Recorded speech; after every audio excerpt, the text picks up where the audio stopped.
Hi, and welcome to the Deer IQ podcast, where smart hunting begins. I'm Adam Lewis, and we're in our series, The Art of Hunting. And in this episode, I'm with my friend Manny for part 2 of our discussion on arrow flight and why your exact setup is more critical than most think to your bow hunting success. If you've struggled with arrow flight before, have had some bad hits maybe in the past, or haven't really thought about your arrow setup so much, this podcast will get you thinking in the right direction. Also, check out part 1, which is our talk about broadhead selection and what Manni tested and concluded over many years. So here are the top things to look for during this episode on proper arrow setup. What are the most overlooked nuances of arrow and broadhead setups that Manni warns about? What are some tricks to align 3-blade broadheads to 3 vane arrows for optimal flight? What does Manni say is the number one overlooked thing when trying to get perfect flying arrows and broadheads? How long and how much should you test your broadheads to ensure they're flying exactly the same as your field points? What is Manni's big challenge for all bow hunters that he lays down toward the end of this episode? You got to stick around for that. And listen to the end for his best suggestion on a rock solid arrow and broadhead setup you may want to try, and this is after years of his testing of this. There's a lot more in there as usual, so let's get to the podcast and up your deer IQ.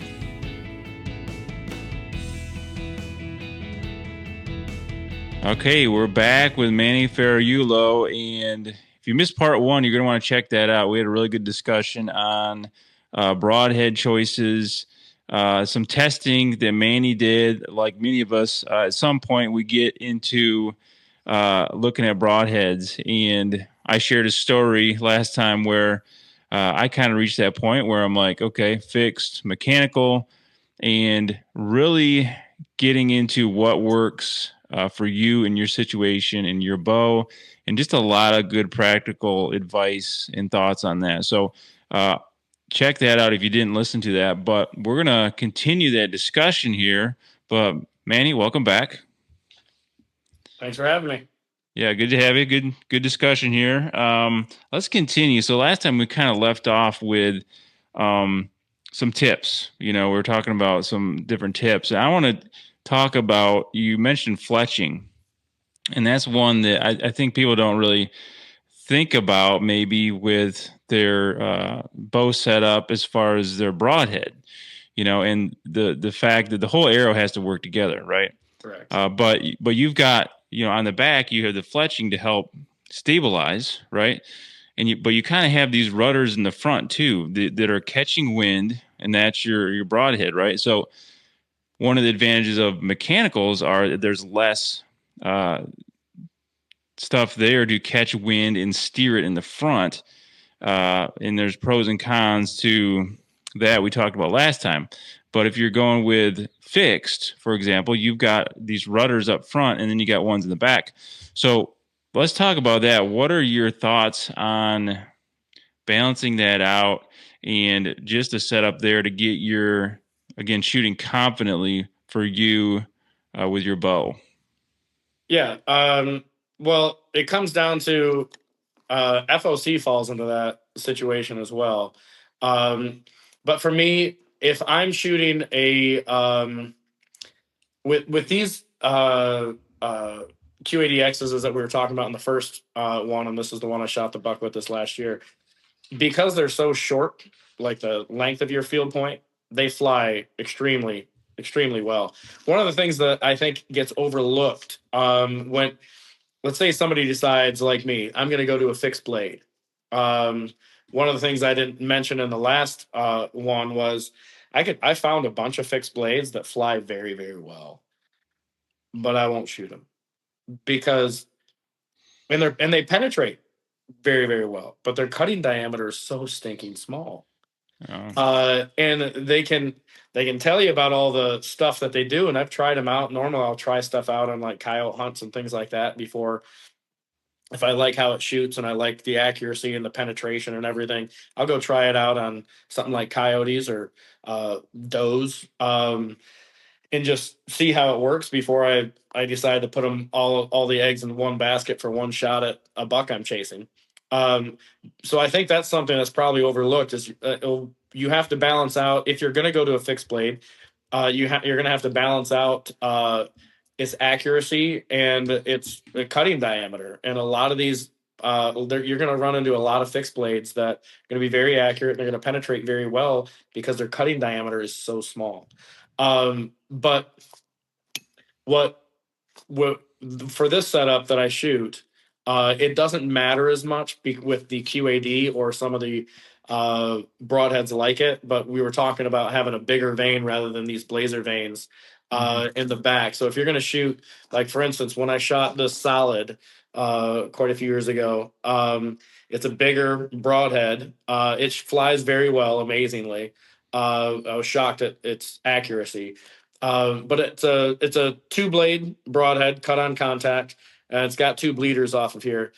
But because it was so big, what I ended up doing for that arrow setup is I set up the longer vanes, and I set up four.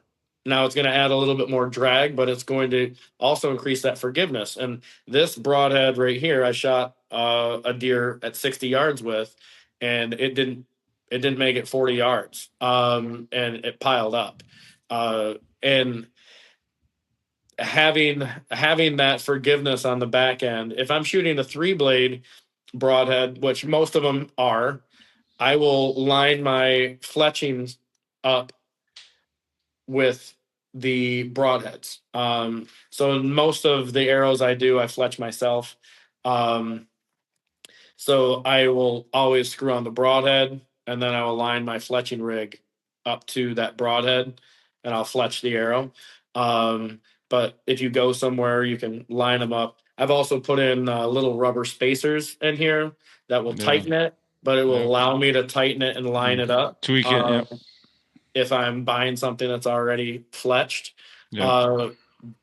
But I would your tune the bow is number one. If you're shooting an untuned bow, then good luck. You're shooting an untuned bow with a fixed blade. It's a you're gonna pull your hair out. you're gonna pull your hair out. So your bow has to be tuned, and you have to trust that tune. Like there's times that I'll go out and I'm a pretty decent shot. I shoot a lot, but there's times that I go out and I'm shooting a broadhead and I know flies well, or I'm shooting even a field point that I know obviously flies well, and for some reason it's not hitting where it's supposed to be hitting, and I start messing with the bow because of course it can't be me. Right. And there's been so many times I've messed with my sight or messed with my rest, and just to figure out that my form was off that day for whatever reason, and my anchor points might not have been great. So the other thing that I think is often overlooked is your form and being very consistent on that form. And if something is wrong and you're assuming it's your gear, you check your gear out. But I've learned with all of my stuff, I assume it's me first. I think a good point, I'll just jump in here real quick, is I think from what I've experienced that fixed blade broadheads magnify any errors you're making. Yes. In form. So if you're doing okay and you kind of, you're a little bit sloppy with the field point, you might not show up too much. Then you shoot your broadheads, it's gonna show more. Correct. And so really having that dialed in very good is, I think, super important. Yeah, your form and being consistent in that form is very, very key. And I know a buddy of mine, good shot, he switched from a kisser button to the nose thing and thought it was going to be the greatest thing. And for him, it wasn't working so hot. And everything was changing. And I think with him, and he even acknowledged it afterwards, because of everything changing, for some reason, his hand and the way that he was releasing was also changing because of the way that everything lined up to him. So if it wasn't the nose button or the kisser button's fault, it was his form and his muscle memory that he had built in. And so he just has to build it in properly. But I've changed my sights and rest so many times just to find out, no, it was me. You gotta move it back. So I think that's something that form is something that's often overlooked. And I'll sometimes video myself in my form just to when I'm trying to do these long distance shots. Um, and when I test broadheads, I test them next to a field point, and I will shoot. I'll get a pack, and if I'm just going to test the broadhead, I buy the pack. They normally come in three, and so I will shoot a field point, and then I will shoot all three of the broadhead. Because inevitably one of those I'm going to slightly pull, and so if I shoot just one field point and then one shot, and I go, oh, that broadhead isn't accurate when really it was It me. was you, yeah. So I try and shoot it, and I shoot multiple rounds with it. Like I'll take a broadhead and I'll shoot it for a week before I go, this is accurate or it's not, and I'll try and track it on rounds or measure and see what my smallest one was to my biggest one, and how many did I shoot before I uh, decide how accurate I think that broadhead is.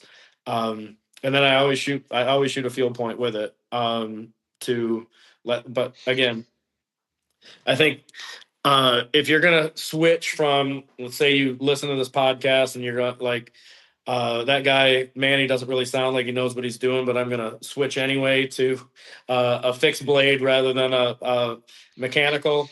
Um, Depending on what fixed blade you switch to, like they're all different. Like if you look at like all three of these, the lengths are different, the widths are different, everything's different. So they're all going to fly slightly different.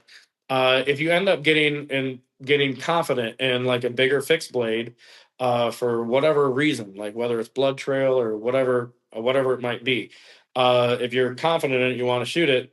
If you want to add yourself a little bit of forgiveness, I would put bigger vanes on there. And if you're shooting like a two blade broadhead with bleeders, throwing four vanes on isn't a bad idea.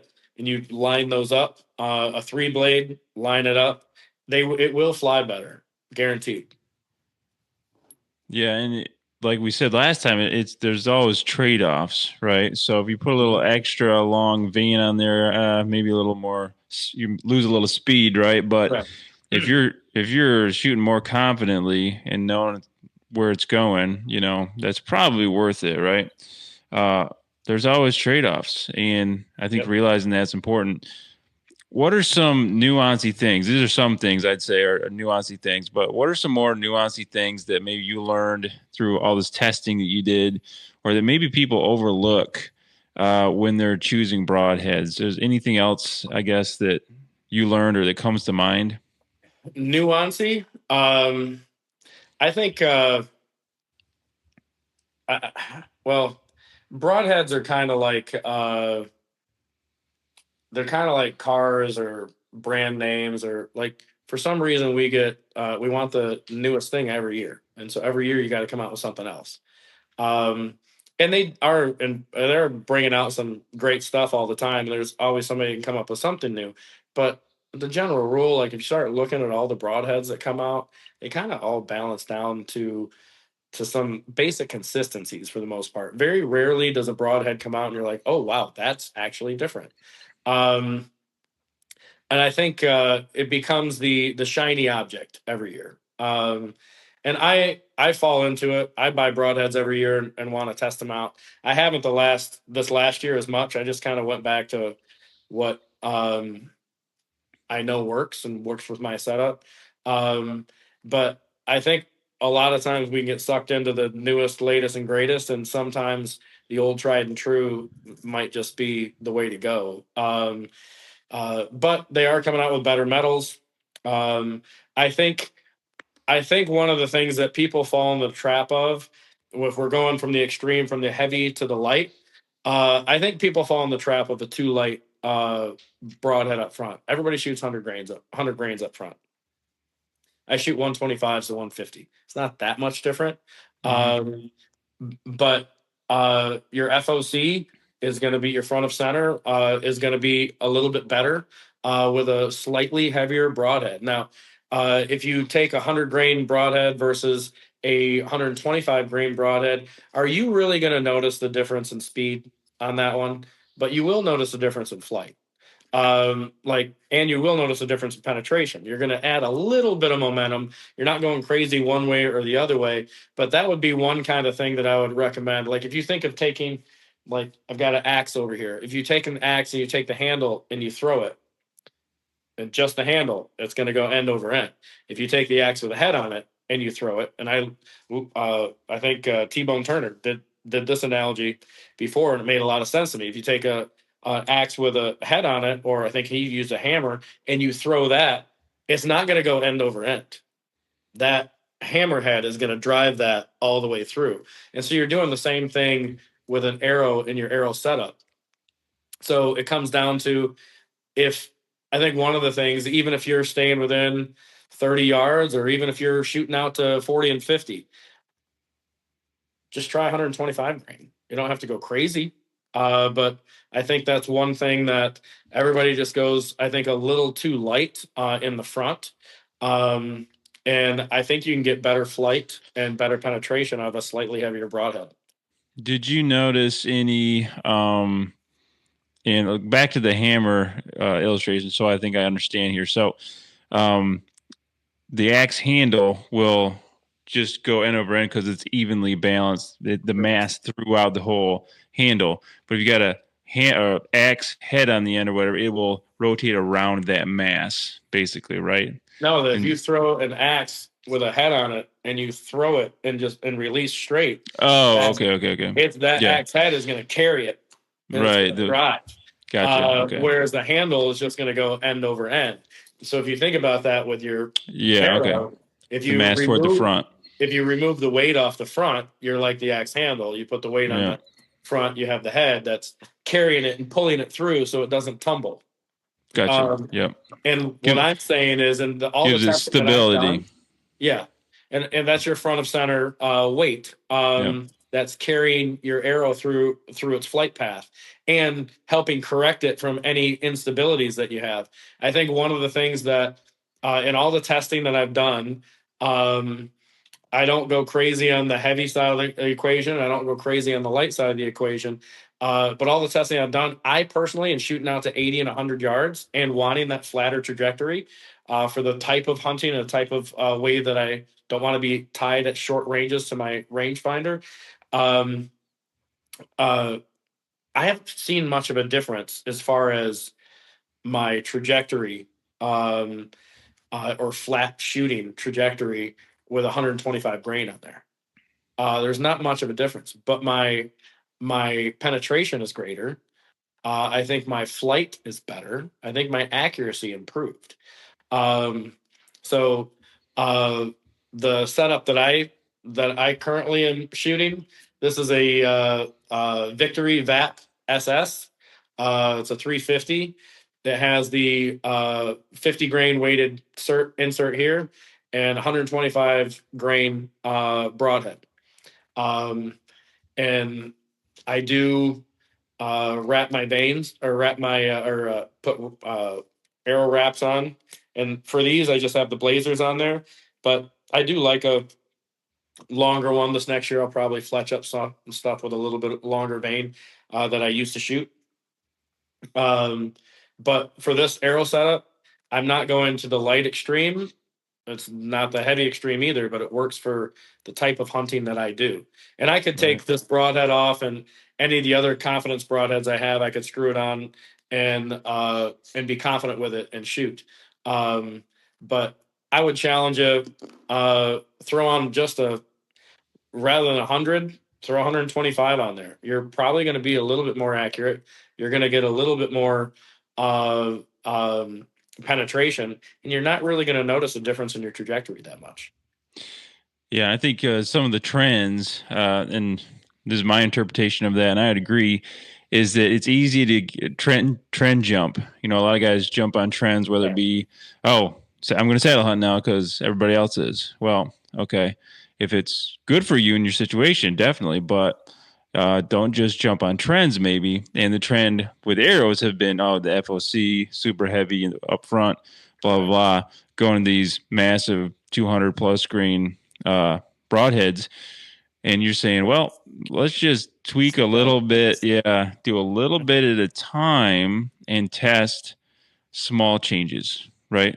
Don't go, because if you start changing something huge, it's hard to dial that in then. But if you're making small little incremental changes and seeing what that does, that might be all you need to do. Yeah. I mean, I think going to the talking about the heavy side of the equation, and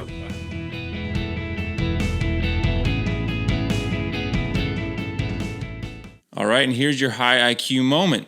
What criteria do you use to select the setup for your arrow and your broadheads? Who do you listen to and why? Arrow setups are something that are a bit scary for some people, but figuring out the best setup for your situation is an important step to being an effective bow hunter. And I will say this, every bow is going to be a bit different on this. And another factor we didn't talk about much is spine, which is how stiff your arrow is, and there's different variations of that. And that does affect flight a lot. Local bow shops can help, but also you have to have an experienced and trusted bow technician there, and I've got some bad ones before. I say all this to say the more you experiment and test yourself and become educated, the better off you'll be at making the proper selection for you and your needs. It's a high IQ thing to do and can save a season, and it's something to really think about. And as we approach season 3 already, I want to thank all the loyal listeners and ask one little favor. If you like the content and haven't already, please rate, review, and follow on the podcast platforms, the audio ones, and subscribe, like, and share on YouTube if you watch it there. These little things really help the channel grow and also allow us to make the show better. And while you're at it, share this with a buddy you think might benefit.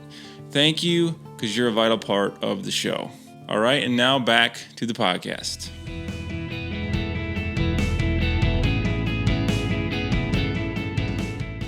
how we were talking earlier, they all have their drawbacks. Everything that you do, there's going to be a negative and a positive to it. Like, so I think the extremely heavy arrows, like this one's a single bevel, this one's I think a 300 grain, and I shoot this out of my trad stuff, but I was shooting this out of my recurve or out of my compound a couple of years ago. It's going to penetrate.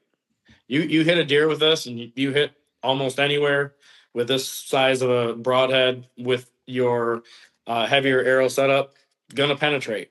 But how effective are you at longer ranges? And then even at your shorter ranges, what's your trajectory? Like if you draw back and that deer's at 20 yards and a squirrel spooks him and he jumps 5 yards, 6 yards and stands there, can you make that shot without letting down and figuring out his range? I can.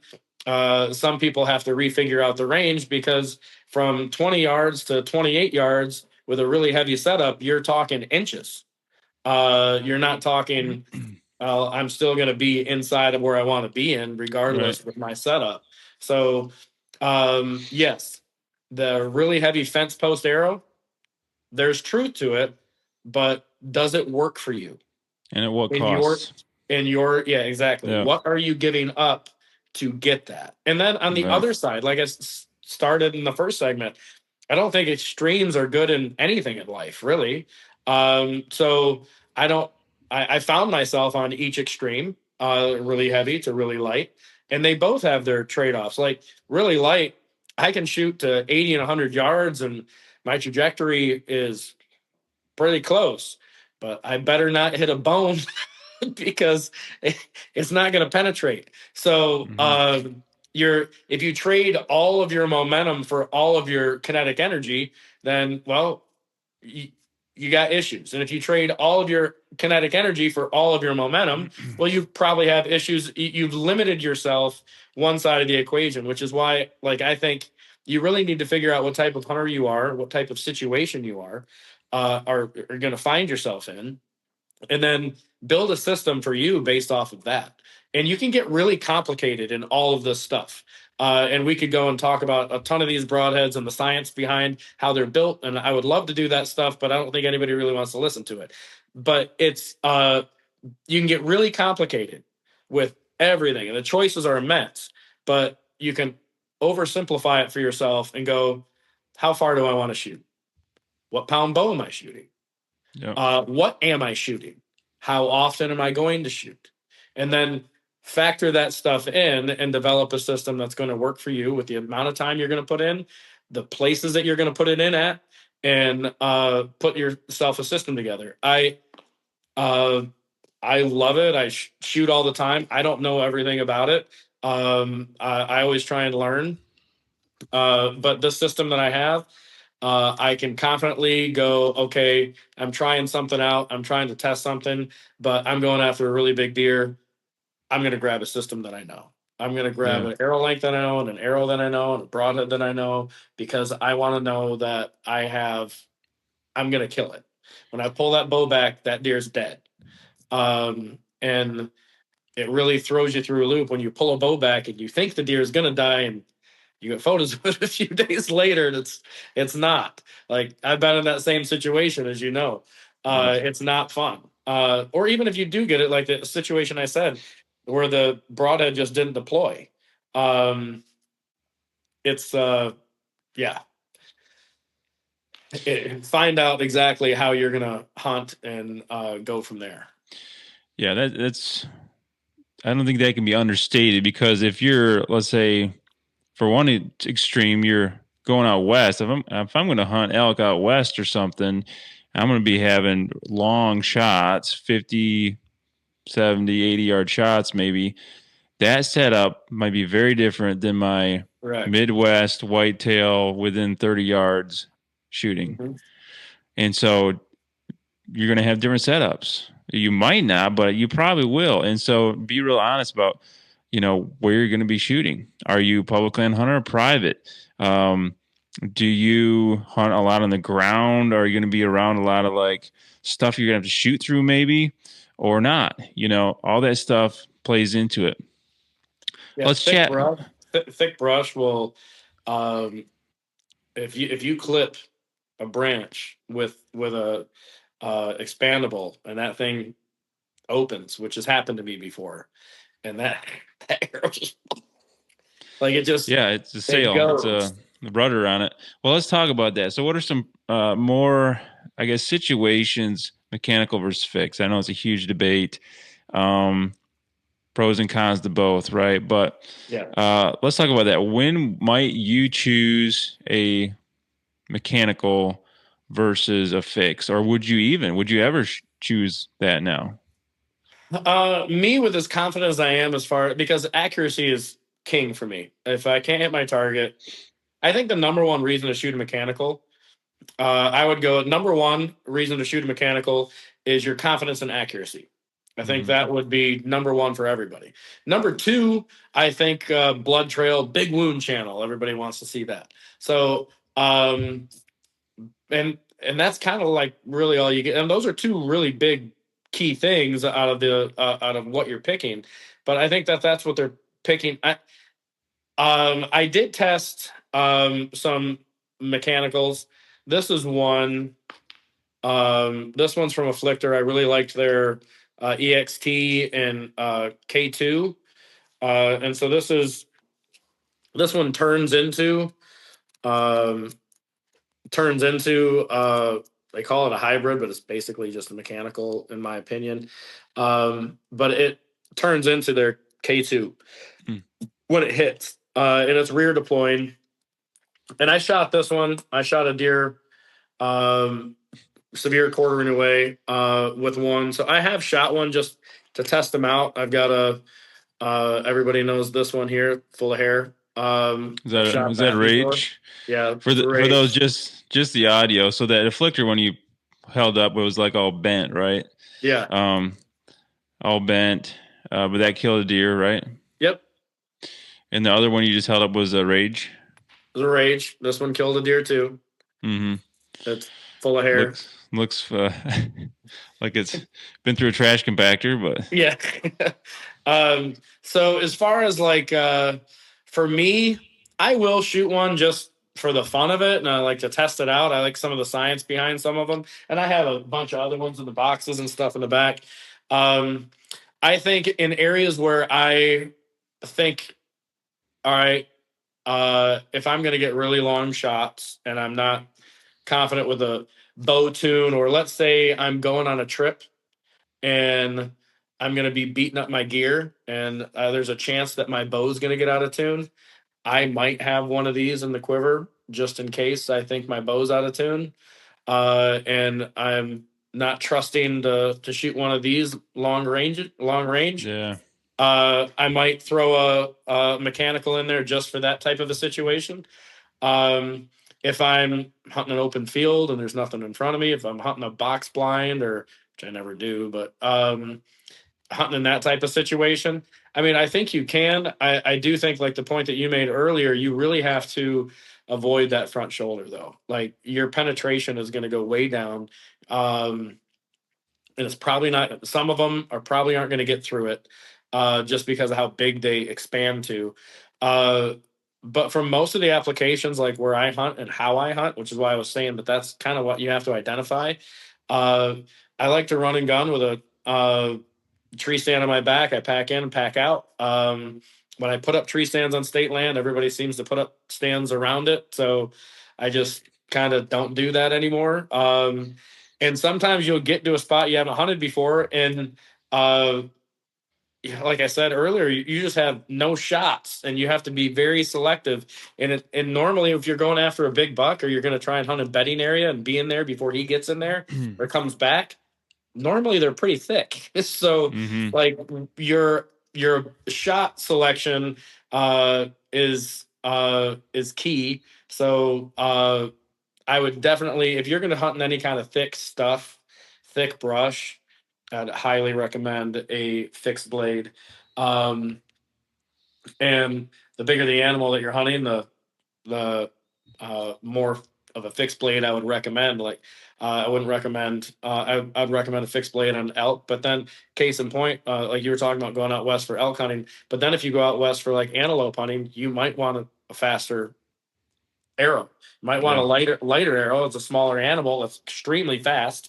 One of the fastest animals on the planet. So you might want to cater towards the speed side. But if we're talking whitetail, um, I am probably 98% these days fixed blade. I have immense trust in it and confidence in it because of how often I shoot them.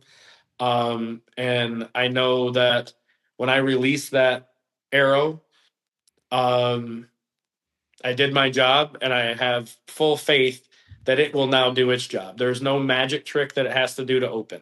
It just has to reach the target. And as Yeah. long as I can hit the target, that's on me. But there's nothing that the simplicity behind the fixed blade, it's just there. It's like the revolver versus a semi-automatic. The revolver's not going to jam. It's going to go boom. The Yeah. semi-automatic has a tendency to jam. And if you don't know how to clear it, well then, but anyway, that comes in training and everything, a different uh, system. But I just know the simplicity behind this. It's just not going to fail me. I might fail. I might jerk the shot and hit him and farther forward in the shoulder where I didn't want to hit him, but this thing's going to go through it, and I'm still going to get the deer. So yeah, a couple of things with that. One is like what's fixed. I think it is a good argument that you're pretty much saying, "Hey, I'm going to minimize any chance for Murphy's law to kick in," right? Which Yeah, is if something can go wrong, it will. And blades having to expand for that to work is another thing, right? So if you eliminate that, I think that's a really good argument for fixed, which is one of the reasons I lean toward that most of the time. But what I've started doing is getting mechanical or a mechanical that I feel confident with, and just have it in as a backup. So because let's say you're on a trip or something, and you start having issues, or even if it's a yeah, confidence issue with your broadheads, you can switch over to that and probably feel pretty confident it's going to hit with your field points until you can figure out what's going on. But if you're in the middle of a trip and you're trying to horse around and figure something out, like that's terrible. That's a terrible place to be.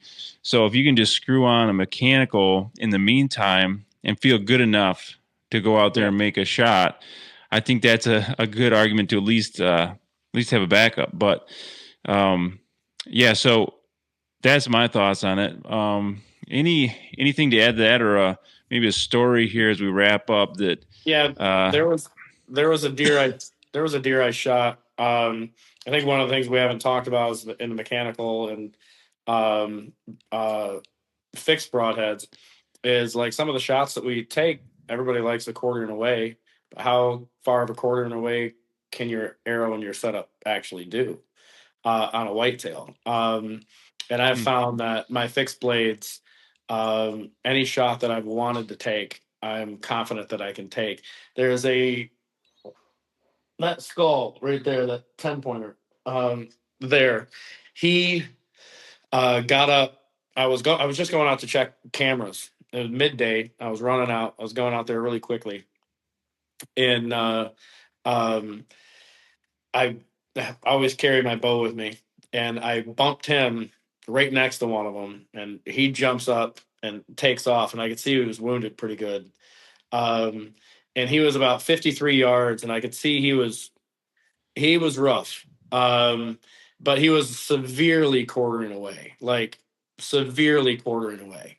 And at 53 yards, with as wounded as as he seemed to be, he was one I was hoping to make it for the following year. Um, but I elected to take the shot, and as a very severely quartering away shot at 53 yards, and I hit him perfect, and it went right in the back. It actually zipped open a couple ribs first. I have a photo of it. It's crazy. Like the ribs zipped open, and then the broadhead went right underneath it, didn't deflect off, went right underneath it, and went to the chest cavity. He ran probably 20 yards, and he was done. hmm, Um, and being confident enough in your setup in a situation like that, had he not been wounded, I wouldn't have taken the shot. Number one, I wanted him to live. Number two, that severe quartering away, like what can your broadheads actually do? And are you confident enough to take those types of shots? And when I got up to him, he had been shot twice. Been shot in one leg and shot in another leg, and he had pus coming out one side. He couldn't even eat the deer. hmm. He was pretty rough. As far as that area.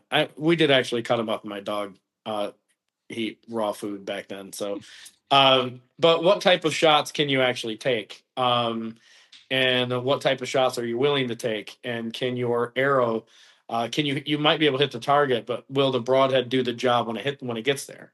Um, Fixed blades are great for broadside, double long, right behind the shoulder, not touching anything. Um, but when the situation becomes a little cattywampus, to use a stranger term, which it often does in the deer wood, something inevitably will go wrong. Um, how many things do you want to go wrong? And for me, the simplicity that a fixed blade offers me, and the reliability that it offers me, I just you kind of need that. Again, it comes back to confidence and Right. what do you have your confidence in? And that comes down to your setup and how often do you shoot and what type of things are you shooting. So I would factor all that in. I think if you're just wanting to get a generalized setup, like let's say we're talking deer hunting, you're 70 pounds, 28 inches or longer, um, a certain setup, like for instance, this setup, I would recommend to just about anybody. Oh, my light's going out. If anything can go wrong, it will. Strobe going on Uh, here. this is a Victory VAP. There's it's a micro diameter arrow, so penetration is good. Its stiffness is good. It's right around 485 grains. I got 125 grains up front with a 50 grain outsert. Um, with this arrow, it's pretty simple. It's not like I went crazy to build an arrow. If you're just going with a simple setup, I'd recommend this type of a setup to anybody. Start there and try it out. Like right around, if you're shooting 70 pounds, if you get around the 480, 470, even the 500, um, it's a pretty good setup. You're going to have enough. I think it's a pretty good balance of momentum and trajectory. And so, I mean, that would be something that if you're looking to start out, there's a lot of broadheads, like a fixed blade broadhead. Sorry, that I would recommend. You've got the QAD is my go-to confidence one. The Afflictor Montec, G5 Montec. It's a little loud, but it's a cut-on contact broadhead, 3-blade. It's very accurate. The other thing you're looking at is like accessibility and cost. Like an Iron Will is a great broadhead, but they cost a lot. So it depends on like what you're trying to do, like what your budget is, what you're trying to accomplish. But I think one of the things would be try 125 grain head up front. Go with a little bit bigger vane in the back if you're going to try and switch to a field point, and be crazy meticulous about your form. And I don't think you can go wrong, really. Yeah, some good points in there. Again, this 2-part series. Go back and listen to the first one here.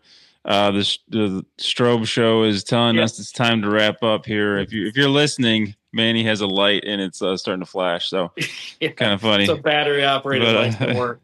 It's going out. So well, cool. Thanks, Manny. Guys will get a lot out of this, I think. And if you're listening, I'm sure please put comments below. I'm sure there'll be some debate and other thoughts on mechanical versus fixed and all this stuff. So again, thanks, Manny, for coming on. I appreciate it. Thanks for having me. Okay, here are your high IQ takeaways and challenges. The challenge is to grab your arrows and broadheads and test them out now.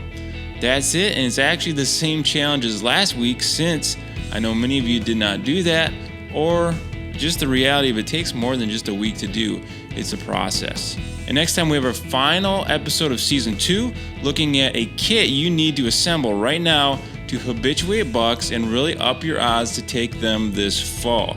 You don't want to miss that high IQ episode as we wrap up the fine art of whitetail hunting, and I'll see you then.